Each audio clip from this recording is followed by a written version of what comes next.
Good morning everyone.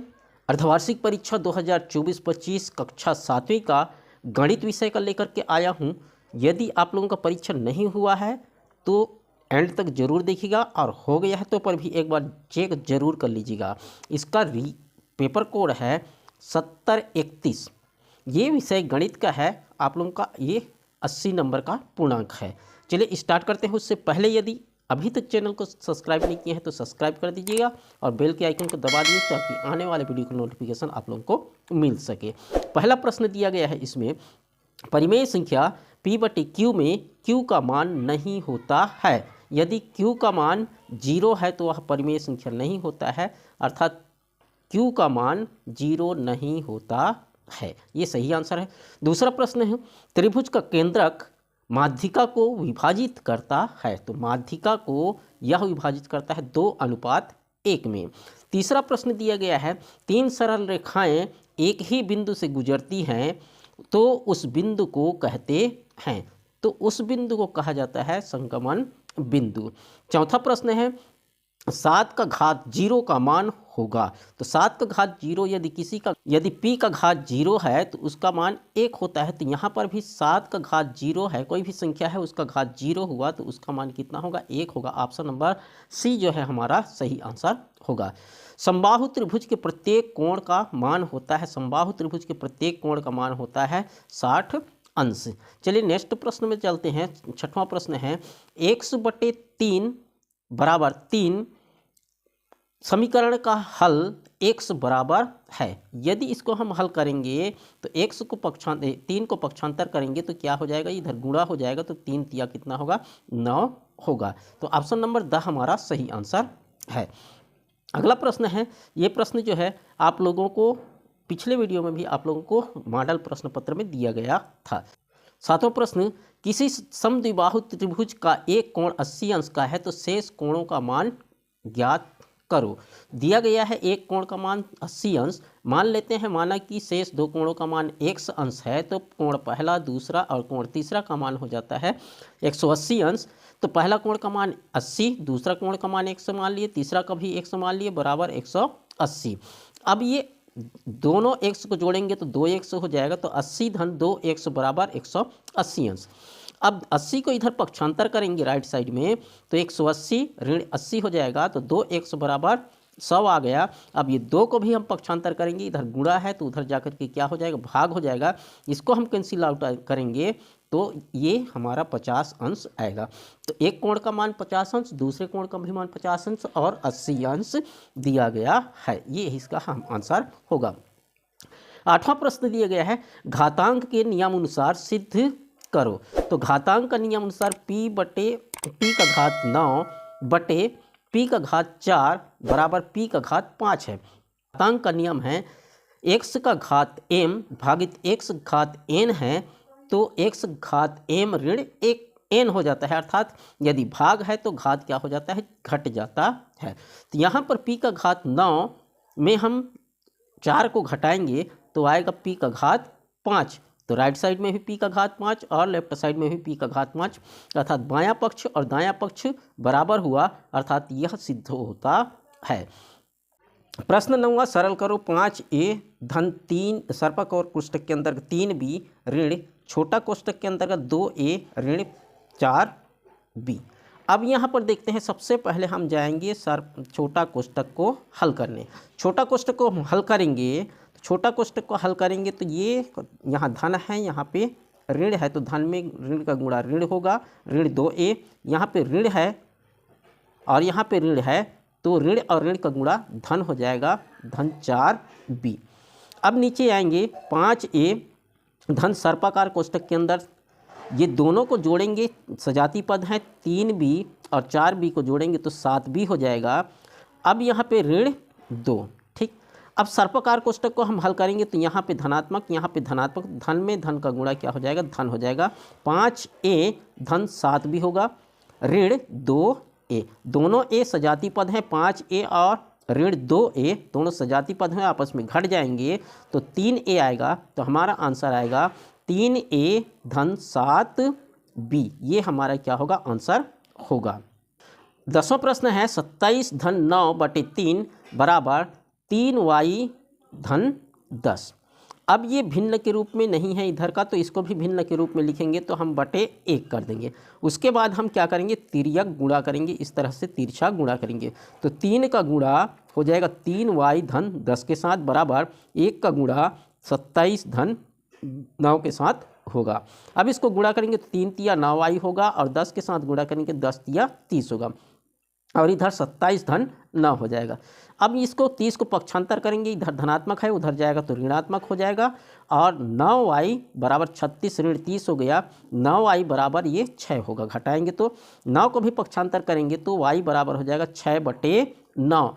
अब इसको cancel out करेंगे तो 3 दूना 6, 3 तिया 9 हो जाएगा, अर्थात y बराबर हो जाएगा हमारा 2/3 हमारा आंसर आएगा। क्लियर है। 11वां प्रश्न, संख्या रेखा पर निरूपित कीजिए। 2/6 और ऋण 3/7 है। 2/6 तो ये धनात्मक है तो शून्य से हम धनात्मक की ओर जाएंगे, 1 को बराबर 6 भागों में विभाजित करेंगे, उसमें का दूसरा भाग क्या होगा, 2/6 होगा।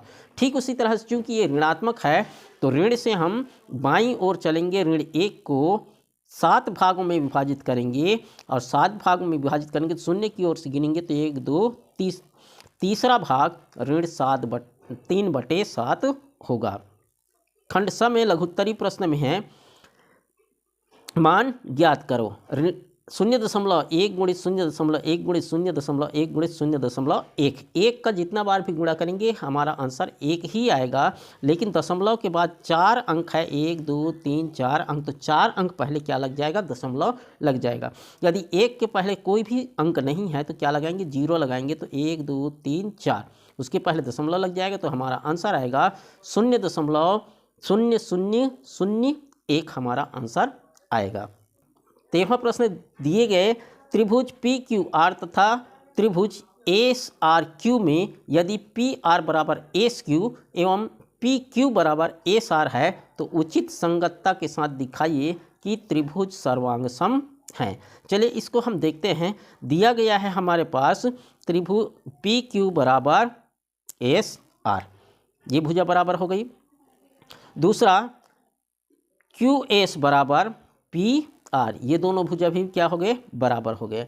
तीसरा भुजा त्रिभुज बनता है ये त्रिभुज जो है त्रिभुज PQR और QSR, ये दोनों भुजाएं में जो है ये QR जो है उभयनिष्ठ है, अर्थात तीनों भुजाएं क्या हो गए, बराबर हो गए, अर्थात भुजा नियम के आधार पर ये दोनों त्रिभुज क्या हैं, सर्वांगसम हैं, इस नियम के आधार पर।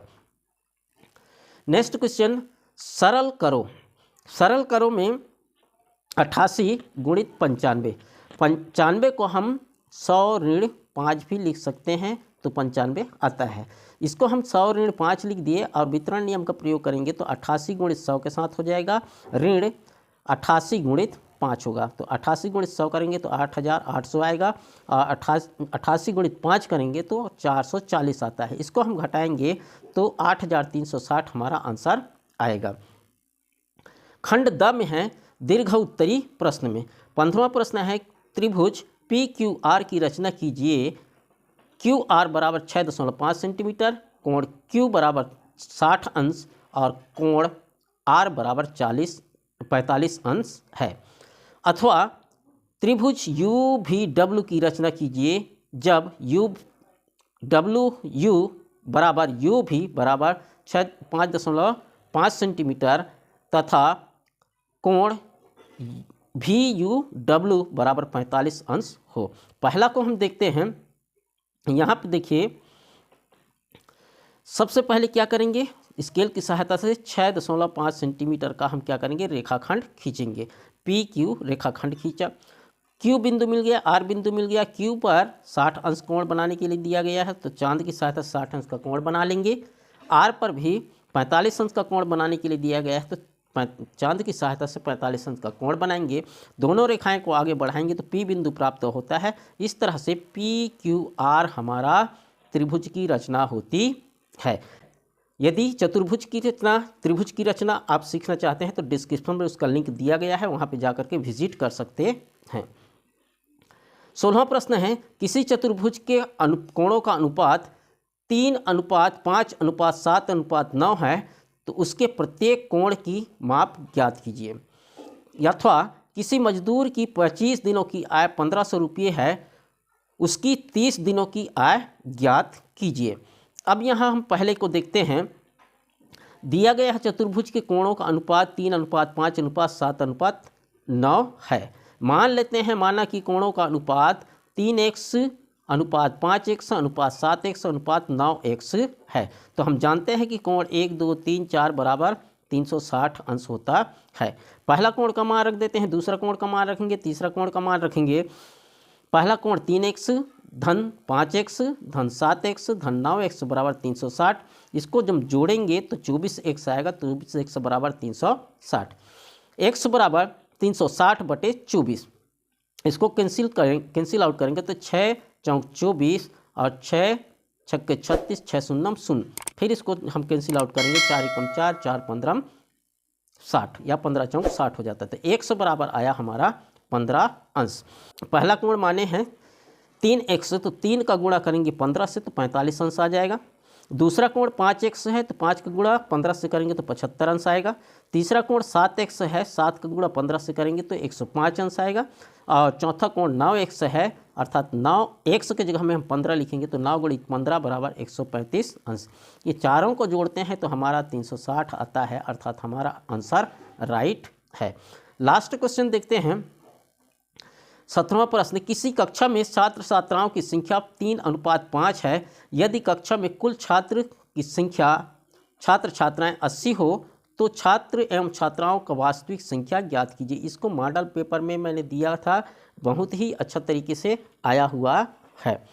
ये मॉडल क्वेश्चन में भी पूछा गया था, यदि देखे होंगे तो बहुत अच्छी तरह से बना लिए होंगे। अथवा में निम्नांकित चित्र को देखकर दिए गए प्रश्नों के उत्तर दीजिए। ये चित्र दिया गया है। प्रश्न कहता है पहला, त्रिभुज PQR के शीर्षों के निर्देशांक ज्ञात कीजिए। दूसरा प्रश्न कहता है समकोण त्रिभुज STV के शीर्षों के निर्देशांक ज्ञात कर भुजाओं की लंबाई ज्ञात कीजिए। तीसरा कहता है समांतर चतुर्भुज ABCD के निर्देशांक ज्ञात कर भुजाएं AB तथा CD की लंबाई ज्ञात कीजिए। अब यहाँ पे निर्देशांक देखेंगे। मान लीजिए हम पहला देखते हैं निर्देशांक इसका A का, तो x में कितना है, ये x भुजाएं हैं और ये y है। x में 1 है तो 1 के सीधा में है और y में भी 1 के सीधा में, तो इसका निर्देशांक क्या हो जाएगा 1 1। B का देखते हैं, इसका x में 6 और y में 1 है तो 6 1 इसका निर्देशांक होगा। ठीक उसी तरह से C का निर्देशांक 8 4 होगा और D का निर्देशांक 3 4 होगा। ठीक उसी तरह सबका निर्देशांक हम ज्ञात कर सकते हैं और इसकी लंबाई को मापें तो ये मान लेते हैं एक कोष्टक जो है, एक खाना 1 सेंटीमीटर का है तो 1 2 3 4 5 सेंटीमीटर लंबाई होगा AB की लंबाई और 3 सेंटीमीटर BC की लंबाई होगा। इस तरह से हम इसका मान ज्ञात कर सकते हैं। आई होप ये वीडियो आप लोगों को पसंद आया होगा और यदि इसी तरह का पिछला जो अर्धवार्षिक पेपर आप देखना चाहते हैं तो उसका लिंक डिस्क्रिप्शन में दे दिया जाएगा, आप वहां से जाकर के उसको भी विजिट कर सकते हैं।